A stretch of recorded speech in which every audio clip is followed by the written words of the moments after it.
Er du klar til at håndtere unge, der vil coaches og likes i et omfang, som nogle studievejledere ligefrem kalder kannibalisering?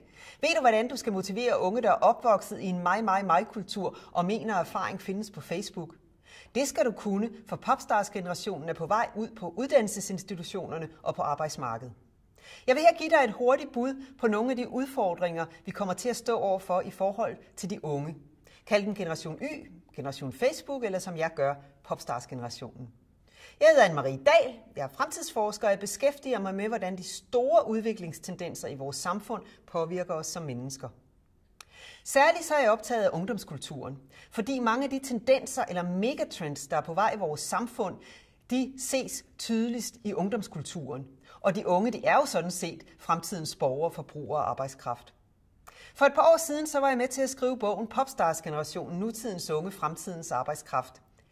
Det var sådan et lidt provokerende og kærligt portræt af en meget drømmerisk ungdomskultur med store forventninger til at sætte scenen i deres eget arbejdsliv. Det er unge, der er opvokset i et rigt globalt velfærdssamfund i en mig-kultur med masser af drømmebilleder i medierne og vant til hurtig respons og likes på Facebook. De er kølet og nøset af deres forældre, papforældre og pædagoger og vant til at betragte voksne som en serviceydelse. Og så har de en forventning om at blive set og hørt og gøre en unik forskel i spændende projekter på jobbet. De vil coaches og likes i et omfang, som studievejledere faktisk nogle gange kalder kannibalisering. Ikke alle unge er ens, men billedet har vist sig ikke at være helt skævt i forhold til virkeligheden på de mange uddannelsesinstitutioner og arbejdspladser, jeg har besøgt de sidste par år. Noget som den økonomiske krise tilsyneladende ikke har ændret særlig meget. Tværtimod så ser det ud til, at de unge er blevet endnu mere mig-bevidste og søgende og kæmper for at skille sig ud og for at blive set. Det bliver en kunst at rekruttere og fastholde de unge i fremtiden. Det bliver vigtigt at fortælle de gode historier om et meningsfuldt og identitetsgivende job, og om hvordan at du kan gøre en forskel. Der skal selvfølgelig være udviklingsmuligheder, frihed og fleksibilitet og spændende projektarbejde. De unge de vil på fra start og mærke action. De vil ses og høres og have ansvar og indflydelse fra dag 1. Langtidsplanlægning og struktur det er ydt. Hvorfor lave vagtplaner, når det er muligt at aftale bemanding virtuelt eller over en sms?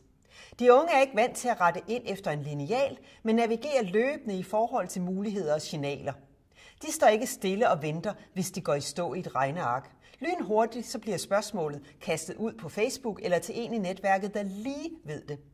Mange arbejdspladser, jeg har besøgt, har været imponeret over de unges evne til i et splitsekund at bringe ny viden og idéer ind i konkrete situationer. Popstars-generationen kan helt sikkert blive en gevinst for arbejdspladserne. Vi skal bare lige have kørekort til dem.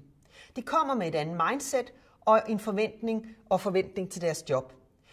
Det kan blive nødvendigt med en snak om værdier og en forventningsafstemning. For vi bliver nødt til at komme i øjenhøjde med de unge. Popstars-generationen er en relativt lille generation. Der bliver kamp om dem, når krisen er overstået, og de ældre generationer begynder at tjekke ud af arbejdsmarkedet.